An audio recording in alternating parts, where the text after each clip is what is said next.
애굽은 당시 최고의 나라입니다. 가장 강한 나라였습니다. 애굽이 굉장히 큰 나라입니다. 거기 방방곡곡에 창고가 다 있는데 7년 먹을 양식이 다 거기에 쟁겨져 있는데 그 키를 요셉이 가졌다는 것입니다. 얼마나 큰 축복을 받았는지. 요셉도 잘했지만 하나님께서 요셉을 축복하신 것입니다. 하나님은 아브라함에게 축복을 하셨어요. 본토 친척 아비집을 떠나 가라라는 겁니다. 이제 하란에서 떠나 가나안으로 가라는 겁니다.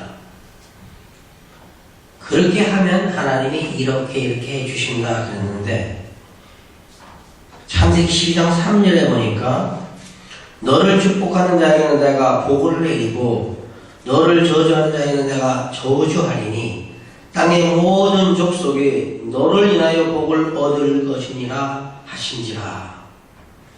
이건 하나님이 아브라함하고 언약하신 말씀입니다. 아브라함에게 이렇게 해주시겠다 그랬어요. 근데 하나님이 아브라함에게 약속하신 것은 그 자손 후대에도 계속 그렇게 하시겠다라는 것입니다. 그래서 아브라함한테 약속하셨어요. 이삭 때 약속하셨어요. 야곱 때 약속하셨어요. 지금 요셉의 시대지. 요셉까지 왔는데 하나님은 요셉에게도 그 아브라함에게 약속하신 그 복을 내리시는 겁니다. 너를 축복하는 자에게 하나님이 복을 내리고 너를 저주하는 자에게 하나님이 그를 저주하신다는 것입니다.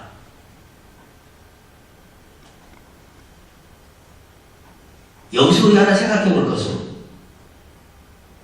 내 옆에 있는 사람, 내 이웃 절대 저주하면 안 됩니다.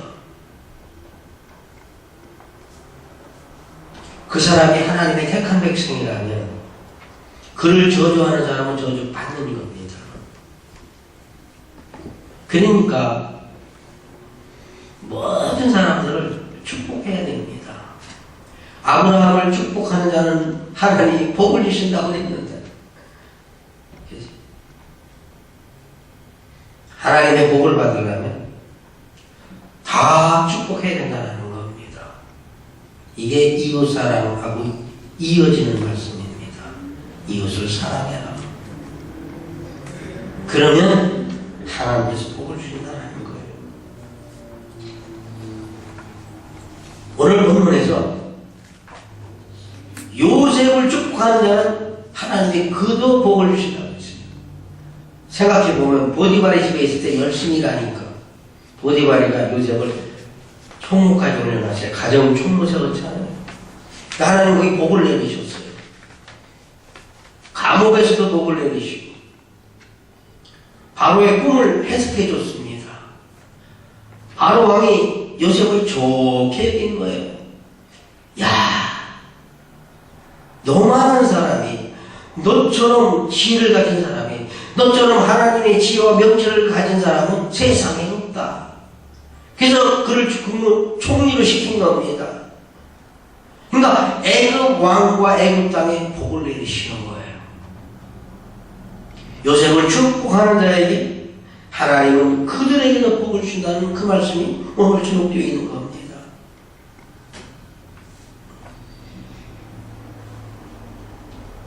바로가 꿈을 꿨고 요셉이 해몽을 했습니다.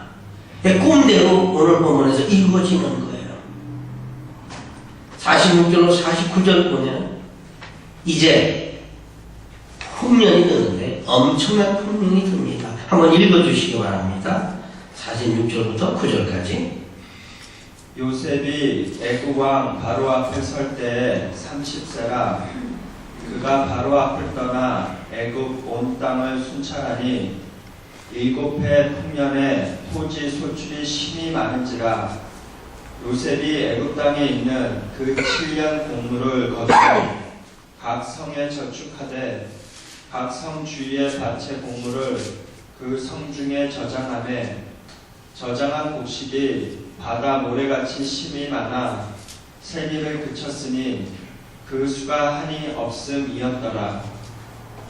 풍년이 들어도 이렇게 많이 들을까요? 여기 보면 오늘 보면 여기서 46절과 49절을 보면 힘이 많았다 그래서 힘이 많은지라 힘이 많은 것보다 더 많은 거 우리가 표현할 수 없습니다. 그죠? 하긴 힘이 많았다 이렇게 세 번 가나요? 참기름 참기름 모식으로 힘이 많았다라는 것은요 그 많은 걸 표현할 수가 없는데 힘이 많은 거에 그 다음에 뭐가 또 나와요? 술을 헤아릴 수가 없다. 요즘 막 조까지 헤아리더라고요. 조까지. 근데 우리는 조까지 셀 수 있겠어요? 못 셀 겁니다. 너무 많은 시기를 거쳤는데 얼마나 풍작이 됐는지 진짜 하나님이 부으시니까요. 아이고 막 얼마나 부으셨어. 그 요셉은 각 성마다 각 지역마다 큰 창고를 짓고요. 거기다 계속 국물을 쌓아두는 겁니다. 앞으로 7년간 풍년이 들을 거고 이제 7년이 지나면 흉년을 대비해서 곡물을 쌓아두는 겁니다. 왜냐하면 흉년들 7년을 먹고 살아야 되잖아요. 근데 바다에 모래알 같다고 했어요. 우리 바닷가에 가서 모래알 한 줌 씹어가지고 쉬어보세요. 하루에 다 셀 수 있을까요? 안 해봤으니까 모르잖아요. 그죠? 근데 그 많은 모래를 어떻게 씻겠어요? 표현이 그렇다는 거죠. 너무 많아요.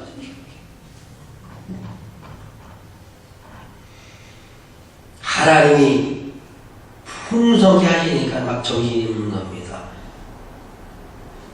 하나님은 그러세요. 인간의 지혜로서는 이게 설명이 안 되는 겁니다. 이해가 안 되는 겁니다. 창세기 26장 12절에 보니까요. 하나님은 100배의 축복을 이삭에게 주셨다 그랬어요. 창세기 26장 12절에서 이삭이 그 땅에서 농사에 그 해에 100배나 얻었고 여호와께서 복을 주심으로 그가 아주 부자가 됐다고 그랬어요. 부호가 됐다고 그랬어요. 100배의 축복. 그죠? 보통 우리가 일하면 한 배 받는 겁니다. 그죠? 딱 정량이 하나입니다. 그만큼 해서 그만큼 하는 거예요. 근데 하나님이 100배를 축복하시고 100배. 1불 투자했는데 100불이 된 거예요. 야, 이 숫자는 엄청난 겁니다. 하나님이 이삭에게 그 애굽으로 가지 마. 그냥 거기 있어. 이삭이 안 가고 예. 그럼 그의 농사를 했는데 100배의 축복을 받았다. 그 말씀이에요. 지금 애굽에 이런 축복이 되는 겁니다. 풍성해가지고요. 그냥 막 풍년이 들으니까요. 7년 모아놓으니까 곳간에 얼마나 많이 쌓아놨는지 더 이상 셀 수가 없어 그쳤다는 겁니다. 근데 여기서 우리가 또 한 번 생각해볼 것은 34절에 보면 34절 후반절에 극중에 여러 관리를 두고 그해 그 7배 풍년에 애굽 땅에 5분의 1을 소득의 5분의 1을 거두라 그랬습니다. 소득의 5분의 1이면 20%입니다. 한 해에 20%씩 걷는 겁니다. 7년 동안 20%씩 걷는 겁니다. 그럼 7년 동안의 모든 곡식의 20%를 저장하라고 그랬어요. 그런가 생각해 볼 때, 아니, 50%는 거둬야 7년 살고 7년 대비할 수 있지 않겠어요? 그렇잖아요. 50%는 가져야 7년 먹고 살고 또 50%를 내기면 7년 살 거 아니에요. 숫자상으로 보면. 근데 이걸 볼 때에 얼마나 풍성했는가를 보여주는 겁니다. 20%는 살 수 있어요. 1년에. 근데 60%를 더 주신 거예요. 20%를 떼고도 충분했다라는 겁니다. 풍성했다라는 것이에요. 20%만 가지고 사는데 5분의 1 그거만 사는데 하나님은 더 많이 주셨다는 거예요. 그러니까 막 제가 생각할 때 곡식이요 막 걸려 막 넘쳤을 거예요. 농사가 막 너무 잘 돼가지고 그죠? 비즈니스가 너무 잘 돼가지고 막 정신이 없는 겁니다. 그렇게 해주신 거예요. 그래서 5분의 1만 걷어도 7년 살 수 있다는 겁니다. 5분의 1. 20% 가지고 살 수 있어요. 애굽이 20% 가지고 살 수 있다는 하나님의 원리는요. 너희만 먹는 게 아니고 각국의 나라에서도 또 사먹을 것이다. 하나도 된다는 여기서 우리에게 주는 경제적인 교훈은 뭘까요? 있을 때, 잘 될 때, 세이브해야 된다는 것입니다. 모든 비즈니스가 평생 잘 되는 거 아닙니다. 잘 되다가 안 되는 거예요. 전에 어떤 분 봤는데요. 일이 잘 풀려요.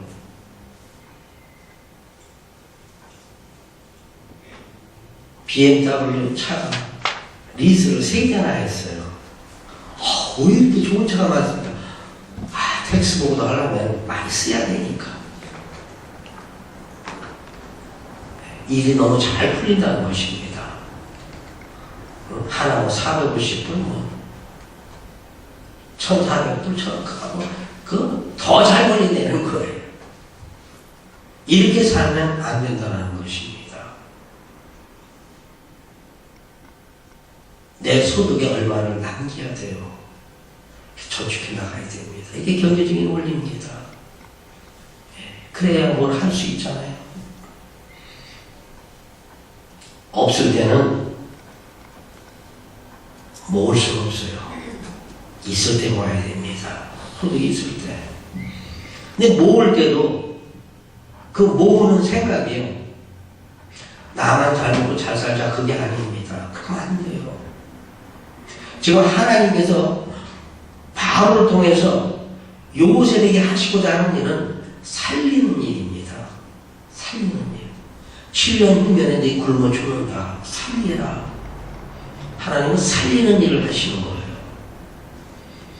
그러니까 우리도 모을 때 살리는 생각을 하면서 모아야 된다는 거예요. 나만, 내 식구만, 그럼 안 되게 잘못된 거예요. 그건 하나님이 주신 지혜가 못되는 겁니다. 누가복음 이런 말씀이 있어요. 12장 19절에서 또 내가 내 영혼에게 이르되 영혼아 여러 해 쓸 물건을 많이 쌓아두었으니 평안히 쉬고 먹고 마시고 즐거워하자 하리라. 이건 하나님이 주시는 그런 지혜가 아닙니다. 이건 마음으로 터는 거예요. 나만 생각하는 거. 그죠? 이건 참 잘못된 겁니다. 지금 하나님은 7년 후년에 애굽과 온 땅의 모든 사람들을 살리시고자 바로에게 꿈으로 주셨고 그걸 요셉에게 해모하게 하셔서 그를 이루는 거고 더 위 차원으로 올라가 보면 이스라엘 백성을 이제 형성하시려고 하나님은 아브라함 때부터 약속해서 이걸 이루어 나가시는 겁니다.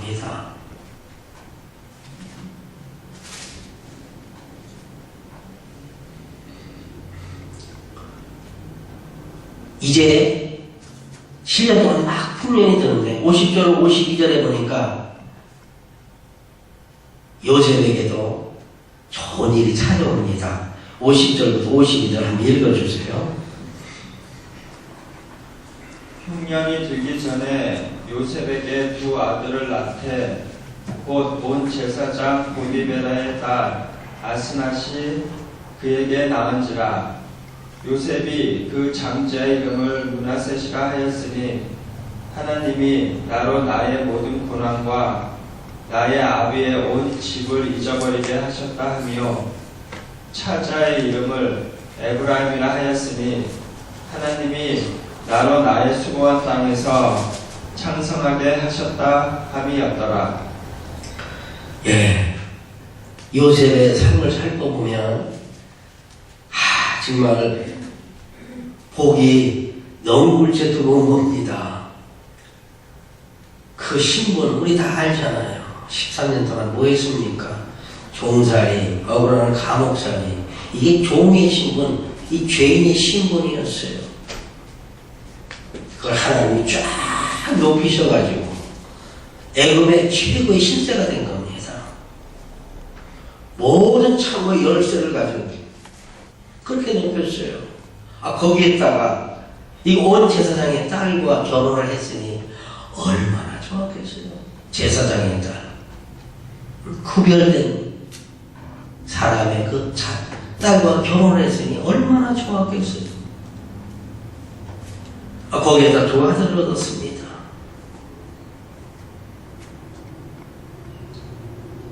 첫 아들은 므낫세. 지금 요셉의 신앙이 두 아들로 인해서 나타나고 있습니다. 므낫세의 뜻이 뭐예요? 잃어버리게 함입니다. 잃어버려야 되거든요. 내가 애굽에 팔려온 거, 그 억울함, 내가 바로의 집에서 노예 생활, 그 종살이, 그 속상함, 또 그 보디발의 아내 때문에 감옥 가는 거, 이거 얼마나 분통 터지겠어요. 이런 게 어린 중에 그 가슴에 마음에 다 있었는데 하나님께서 자기에게 높이셨단 말이죠. 뭘 느꼈을까요? 하나님이 나의 하나님이고 하나님의 계획은 이랬고, 지금은 안 나타나지만 45장에 가보면 형들이 나 판 거 아니야. 하나님이 나를 애굽으로 보내시기 위해서. 그냥 가려면 얼마나 힘들었겠어요. 오래 가면 뭐 노작들도 있어야 될 텐데 노예로 팔려가니까 그냥 공짜로 갔잖아. 그냥 잘 먹고 감옥에 가서 지식인들 많이 만나서, 거기는 왕의 잘못한 그 사상범들 잡혀오는데 거기 가서 또 한 2년 3년 또 좋은 공부도 하고, 놓고 보니까 하나님을 생각해 보니까 하나님이 하셨구나. 그래서 그 아들을 낳고 문학생으로 친 겁니다. 하나님 감사합니다. 내가 그 속상함, 억울함, 그 분통 터지는 거, 그거 다 내려놓은 일이 있겠습니다. 사람을 좀 믿고 살아야 됩니다. 놓고 살아야 돼요. 그 꼬마는 거 붙들고 있으면요, 본인이 힘든 겁니다. 그거 놔야 되는 거예요. 하나님이 이렇게 하셨구나. 하나님이 나에게 이렇게 하셨구나. 그럼 놓을 수 있다라는 겁니다. 여러분, 다윗 아시잖아요? 다윗이 아들 압살롬으로 인해서 나라를 잃고 도망갑니다. 당시 다윗이 압살롬하고 싸울 수 있었어요. 근데 자식하고, 친자식인데 자식하고 그 나라 왕하려고 싸울 수 없잖아요. 그럼 많이 죽으니까, 또 압살롬도 죽을 거니까 다윗이 세잖아요. 그래도 피하는 겁니다.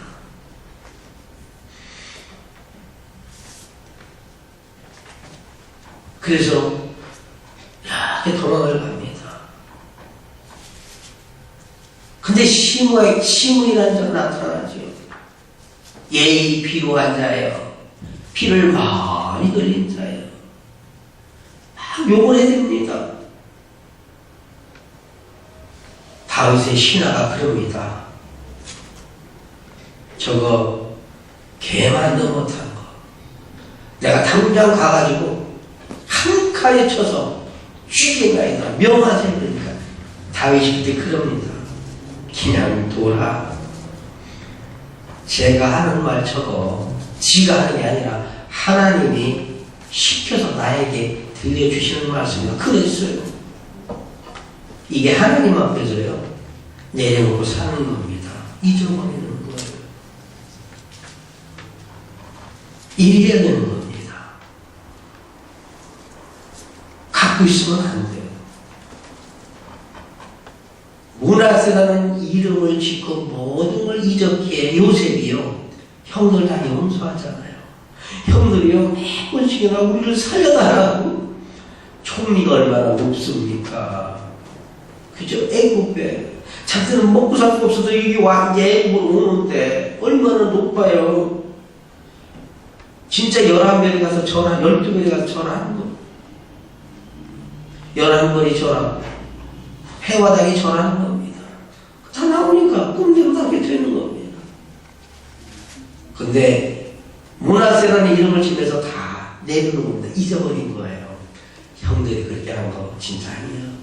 하나님이 그렇게 하셨지. 이거 딱 들어오면요 속상할 거 없어요. 누가 나한테 막 좀 속상하게 해도 하나님이 나로 하여금 깨닫게 하시나요? 맞게 하신 거지. 내 믿음을 좀 높여놓으시려고 그 단계를 통과시키려고 단계를 올리시려고 하시는 거지. 라고 생각하면 다 잃어버리시더라는 겁니다. 그래서 하나님 감사합니다. 내가 이제 다 잊어버리겠습니다. 내가 애굽에 가서 고생하고 고통도 다 잊어버리겠습니다. 다시 말하면 다 용서하겠습니다. 잊겠습니다. 그 문하세요. 51절에 보니까 하나님이 나로 나의 모든 고난과 나의 아비의 온 집이를 잊어버리게 하셨다 하니요.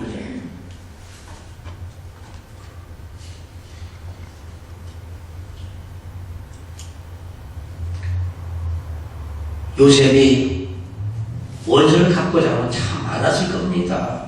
우선 보디발이 상황을 알아보지도 않고 자기를 감옥에 넣잖아요. 그 보디발의 아내는 정말 새빨간 거짓말이잖아요.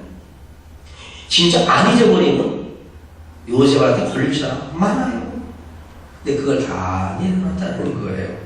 아, 정말 그 마음이 참 크지요. 참 큰 겁니다. 자기의 참 그 천한 신분, 종의 신분, 죄인의 신분에서 높여주셨고 결혼시켜줬고 아기까지 낳게 됩니다. 하나님 감사합니다 라고 해서 내가 다 이제 입겠습니다. 그게 문화스러우신 거예요. 두 번째 아이는 또 나으니까 에브라임이라고 줬어요. 52절에 보니까 하나님이 나로 나의 수고한 땅에서 참성케 하셨다 하니까 수고했지요. 13년 동안 애굽에서 수고했습니다. 근데 그 수고에 비해서 얼마나 더 청성했습니까? 이건 뭐 뭘로 표현할 수가 없습니다. 그래서 그는 하나님께 정말 감사한 겁니다. 하나님 정말 저를 이렇게 높여주시고 그저 최고로 높여주시고 응? 온 제사장의 딸과 결혼시켜서 문화세 주시고 그 다음에 애굽을 해주시니 나를 주님 어찌 이렇게 축복하십니까? 나를 왜 이렇게 참하게 하십니까? 감사합니다.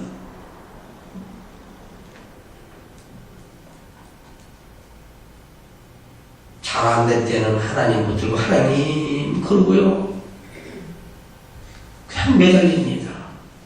잘 되면 나무라라 그죠? 그 그 표현이 화장실 갈 때, 올 때 다르다고 그러잖아요. 저는 화장실 올 때 갈 때 다른 게 딱 한 가지 있습니다. 화장실 가면 볼일을 보려면 그래도 시간이 좀 걸리니까 핸드폰을 혹시 누가 전화 올까 가져갑니다. 그리고 볼일을 보면서 이렇게 날씨도 좀 보고 이렇게 좀 합니다. 그러고 딱 놓고는 그냥 나와요. 한참 다니다고 핸드폰이 어디지? 이제 그거 몇 번 했어요. 갈 때는 못 가고 침대 가는데 왜 나올 때는 그냥 오나?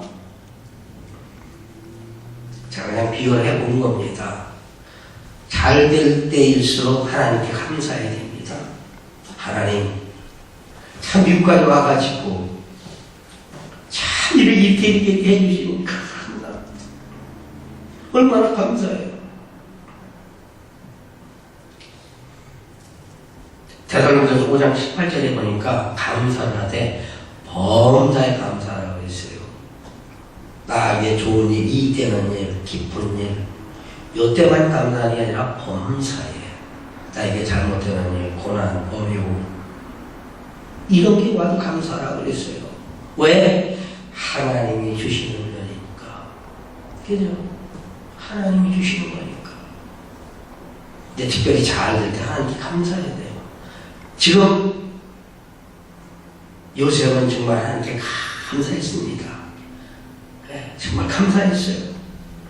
그 감사했다는 표정이 앞으로 가면 많이 나타납니다. 다 입증되는 거예요. 이제 53절, 57절에 보니까 요셉의 말대로 흉년해집니다. 한번 읽어주세요. 애굽 땅에 7해 흉년이 그치고 요셉의 말과 같이 7해 흉년이 들기 시작하매 각국에는 기근이 있으나 애굽 온 땅에는 식물이 있더니 애굽 온 땅이 주림에 백성이 바로에게 부르짖어 양식을 구하는지라.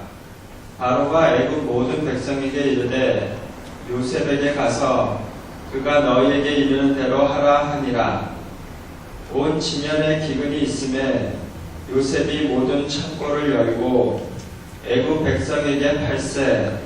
애굽 땅에 기근이 심하며 각국 백성도 양식을 사려고 애굽으로 들어와 요셉에게 이르렀으니 기근이 온 세상에 심함이었더라. 예. 여기서 우리가 하나 발견하는 건요, 풍년될 때도 힘이 많았다고 두 번 딱 말씀합니다. 힘이 많았다. 흉년에도 보니까 50절 끝에 가면 기근이 56절 끝절에 기근이 심하며 50절 끝에도 심함이었더라. 진짜 끝과 끝입니다. 힘이 많았다. 힘이 없었다. 그죠? 극과 극이잖아요. 힘이 없었다. 힘이 기근이 심했다는 것은요, 이 비만 하는 게 아니야. 이슬도 안 내리는 겁니다. 소리도 안 오는 거예요. 사막에요, 선장들은 이슬, 소리를 먹고 삽니다. 그래서 잎으로 물을 흡수하는 거예요. 수분을 흡수합니다. 땅으로 내려갈 시간이 없는 거예요. 기근이 심하면 그렇게 되는 겁니다. 이 이슬도 안 내려요. 소리도 없습니다. 비만 안 오는 게 아니라 얼마나 심한지 표현을 하자면 논바닥이 착착 갈라지고 몸을 심었는데 다 말라서 그냥 아주 그냥 버르게 다 타버린 겁니다. 되지를 않아요. 얼마나 기근이 심한지. 그죠? 기근이 심면 딱 두 번씩이나 어떤 표현이에요? 살아난 게 없었다는 겁니다. 살아난 게 없었어요. 기근이 들기 시작하자 먹을 게 당장 떨어진 겁니다. 그래서 이 애굽 백성이 바로에 가고 농사가 안 됐습니다. 흉년이에요, 흉년. 먹을 게 없습니다. 먹을 걸 주세요. 그 바로왕이 그래요. 요셉에게 가봐라. 요셉이 하라는 대로 하라. 저 저는 이 구절이 정말 마음에 듭니다. 바로 왕이 요셉에게 다 시켰어요. 그러면 요셉이 알아서 할 거니까 바로 왕은 신경 안 쓰는 겁니다. 안 쓴다기보다도 그가 책임지고 잘 할 수 있다는 거예요. 하나님 우리에게 직분을 맡겨주시고 우리는 어떻게 해야 될까요? 우리가 알아서 해야 됩니다. 하나님 일일이 간섭해. 야, 너 오늘 주인이 조금 일찍 일어나. 좀 일찍 가야지. 그래도 예배 드리기 전에는 5분, 아니 10분이라도 좀 기도하고 예배해야 되잖아. 하나님이 일일이 사람 따라가면서 그러십니다.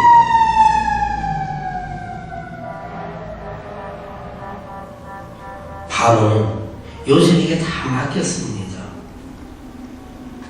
내가 너보다 높은 건 보좌뿐이라 그랬어요.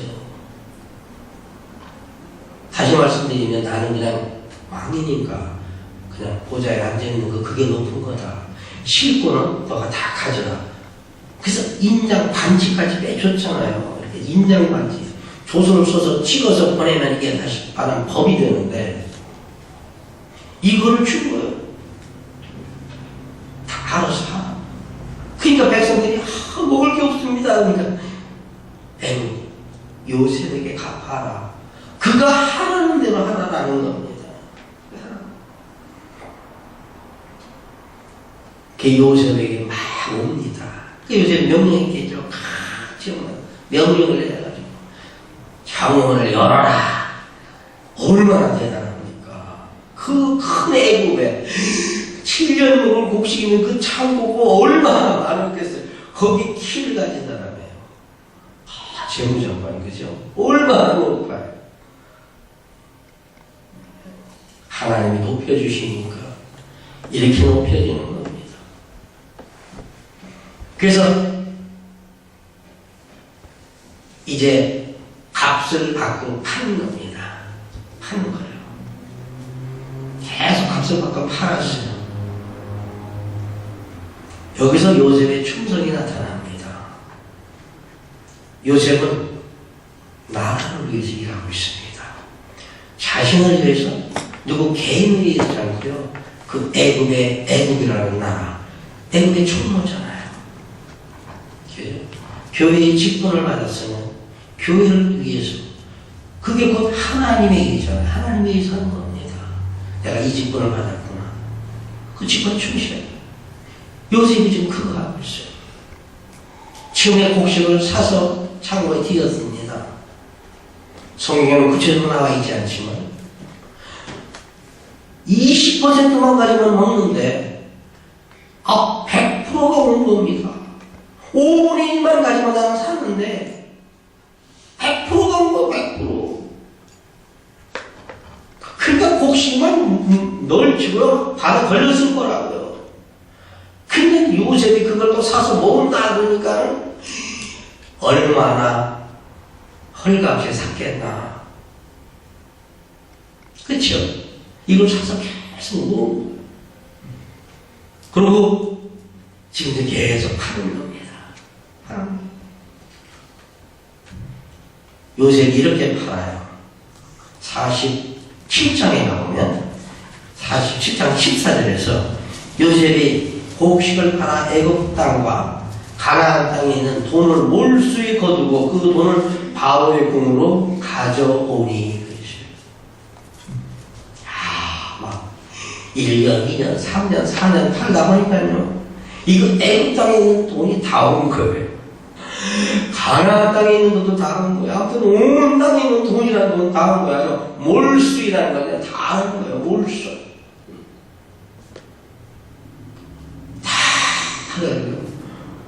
요셉 죽을 때까지를 다 보면 그 돈을 슬쩍하지 않았어요.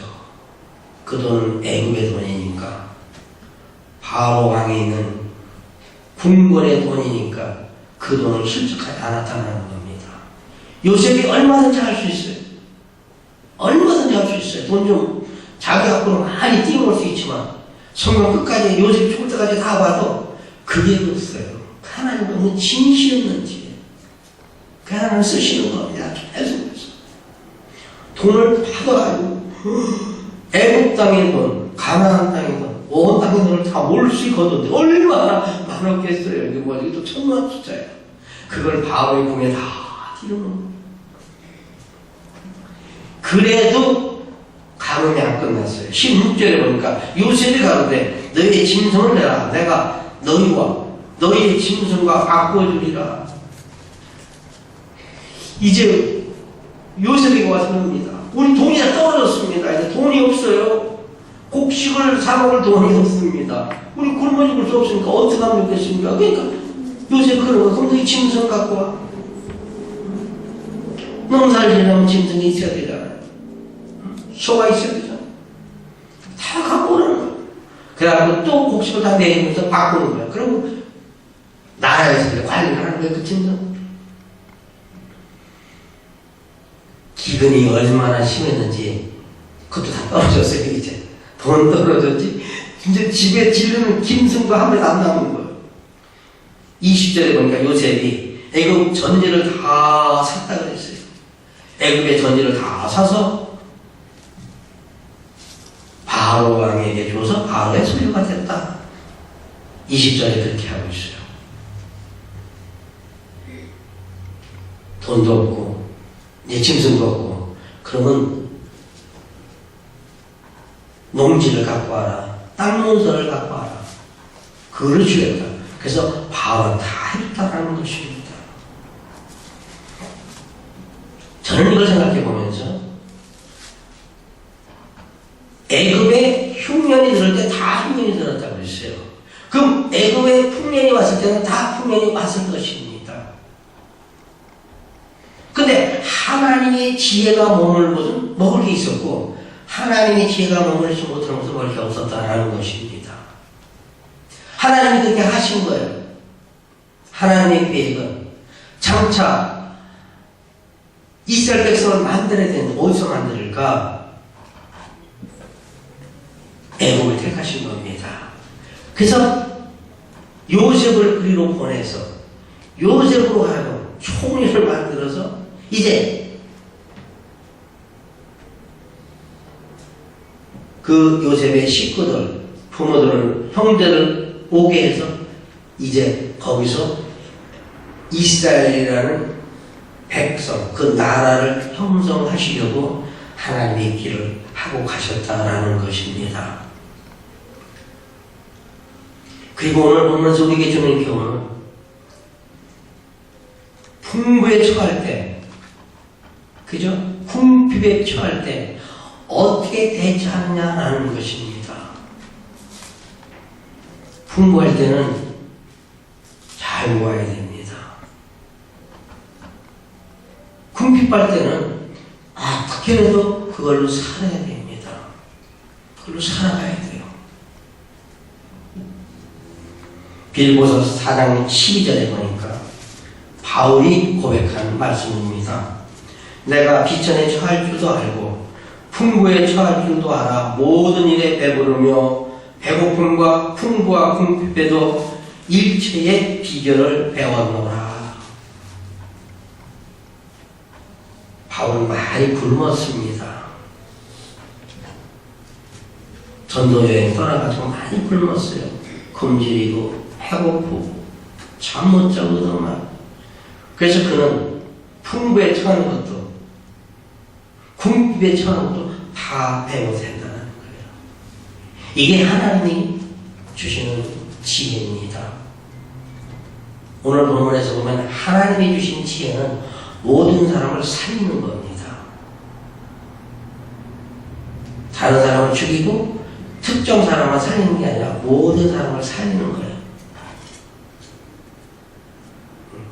우리도 오늘의 말씀처럼 모든 사람을 살리는 그런 교훈, 그게 바로 하나님께로 주시는 그런 지혜인데, 이제 그런 지혜를 가지고 나도, 내 가정도, 내 주위의 가정들도 나로 인해서 도움이 되는, 보탬이 되는 그런 지혜로서 사는 여러분 다 되시기를 주님의 이름으로 축원합니다.